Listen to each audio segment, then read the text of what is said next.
Kau putra bangsawan di tanah Malaka, aku hanya wanita biasa.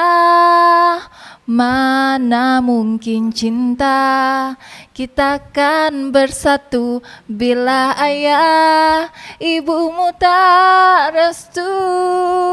Majulah Singapura.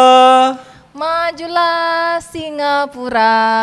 Kalau Tuan bijak pandai, apa bedanya nasi lemak Malaysia sama nasi uduk Indonesia? Perkara senang je tu. Iyalah, kalau bijak dan pandai pasti tahu bedanya. Apa bedanya? Nasi lemak Malaysia tu ada nasi, ada ikan bilis, ada telur rebus, ada kacang, ada timun. Sambal ada tak? Mestilah ada sambal. Kalau nasi uduk Indonesia apa bedanya? Kalau nasi uduk Indonesia ni dia mesti ada tempe, ada serundeng, ada ayam goreng, ada telur. Oh, sungguh bijak dan pandai Tuan hamba ni. Kalau Tuan hamba ni bijak pandai, kenapa rakyat Malaysia ni punya lebih dari satu kereta? Perkara senang je tu. Kalau perkara senang, berapa jumlah kendaraan di negara Malaysia ni sama berapa banyak jumlah warganya? Kendaraan Malaysia tu ada 38,7 juta. Di dunia nyata. Di dunia nyata dan kasat mata. Kalau jumlah penduduk Malaysia berapa banyak pula di dunia nyata? Penduduk dekat negara Malaysia ni ada 34,1 juta jiwa. Yang kasat mata di dunia nyata? Yang kasat mata dengan yang di dunia nyata. Habis kenapa jumlah penduduk tuh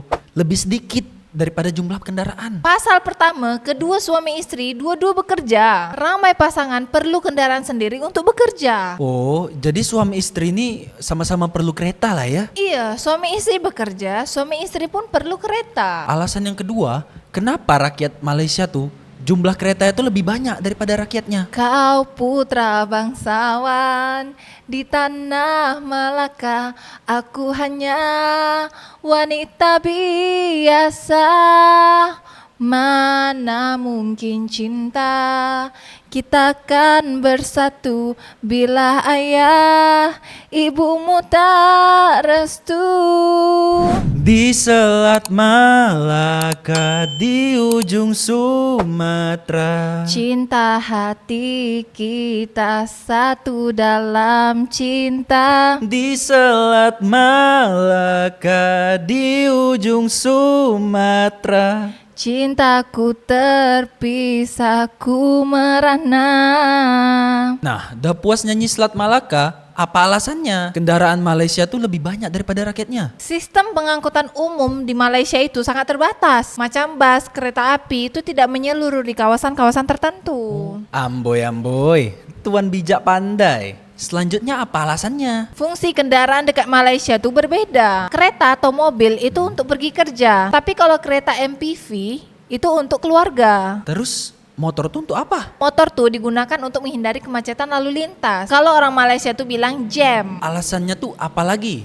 Kalau Tuan hamba boleh menjelaskan. Mobil bekas atau kereta bekas itu murah kalau di Malaysia. Terus membuat kredit mobil pun mudah. Oh, jadi macam itu agaknya. Kenapa kereta Malaysia tuh lebih banyak daripada rakyatnya? Satu lagi alasannya gaya hidup dengan status sosial. Biasanya orang Malaysia kalau punya mobil atau kereta banyak itu biasanya mereka untuk antar anak sekolah. Oh, begitu rupanya Tuan hamba. Kau putra bangsawan di tanah Malaka, aku hanya wanita biasa. Mana mungkin cinta kita akan bersatu bila ayah ibumu tak restu. Majulah Singapura. Majulah Singapura. Kalau Tuan nih bijak pandai, apa bedanya kue keria sama kue donat? Perkara senang je tu. Iyalah, apa bedanya kue keria sama kue donat? Kue kria nih bahan utama dia dari keledek dengan gula. Kalau kue donat, bedanya apa? Kue donat nih terbuat dari tepung gandum dengan gula. Kalau kue kria nih makannya dengan kopi O atau teh O. Kalau kue donat, makannya pakai apa? Lantang kau lah nak makan pakai apa? Kalau Tuan nih bijak pandai, kenapa bus di Malaysia itu tetap jalan walaupun penumpangnya tuh tak penuh? Perkara senang je tu. Iyalah, karena pasal apa tuh? Karena kalau di Indonesia nih, busnya tuh tunggu penuh baru mau jalan. Sama lah macam kau naik pompong nak ke Pulau Penyengat.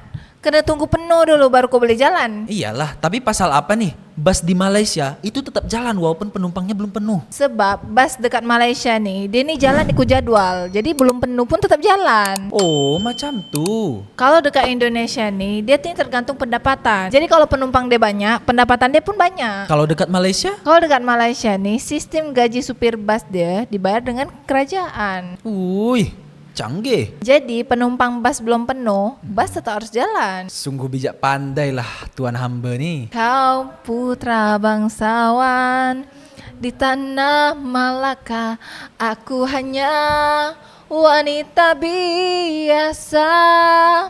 Mana mungkin cinta kita akan bersatu bila ayah ibumu tak restu. Kalau tuan ini bijak pandai, putu mayam tuh kuenya berasal dari mana? Terbuat dari apa? Perkara senang gitu. Kalau senang-senang jawablah. Putu mayam nih dia terkenal di negeri-negeri Melayu. Tapi yang paling terkenal putu mayam dari Pulau Pinang, Malaysia. Jadi dia nih beras kukus yang manis dicampur gula peram dengan kelapa parut. Oh, jadi itulah ya namanya kue putu mayam.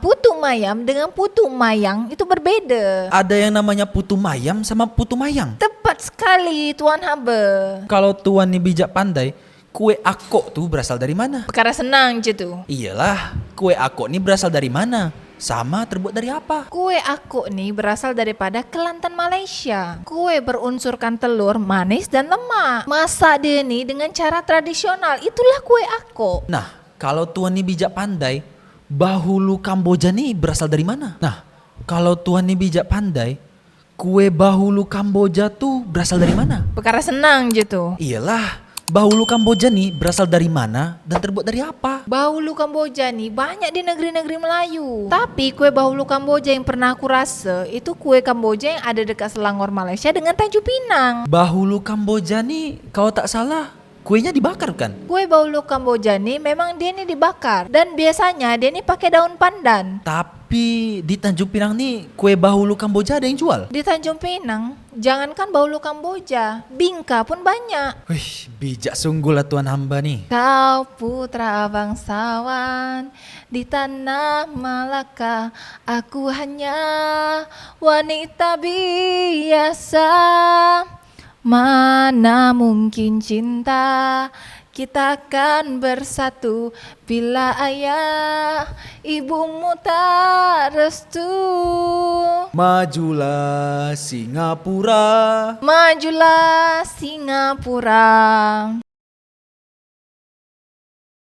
Kerajaan Singapura dan pemangku Kesultanan Johor Malaysia membuat perjanjian untuk pertukaran tanah di Holland Land. Lah Singapura kan dulu Johor yang punya. Kita nih sekarang lagi ngomongin Singapura yang di tahun 2025, Ce. Menteri Keuangan Indonesia Sri Mulyani dikepret anggota DPR, efisiensi kok malah nambah utang. Utang negara, Ce. Menurut kau utang apa? Ini tanah yang nak dipertukarkan nih dari Kesultanan Johor sama Kerajaan Singapura tuh luasnya 13 hektar, Ce. Sedaplah Sultan Johor punya tanah di tengah-tengah negara Singapura. Lah tadi kan kau cakap dulu Singapura ini Johor yang punya. Kita berbicara Singapura di tahun 2025 beda. Jadi Bu Sri Mulyani itu Menteri Keuangan Indonesia dikepret kenapa? Iyalah, pemerintah Indonesia ini kan sekarang lagi buat efisiensi besar-besaran, tapi utang negara malah nambah. Jadi kalau misalnya efisiensi itu maksudnya harusnya bisa berhemat gitu, Ce. Ini malah utang negaranya yang lebih nambah.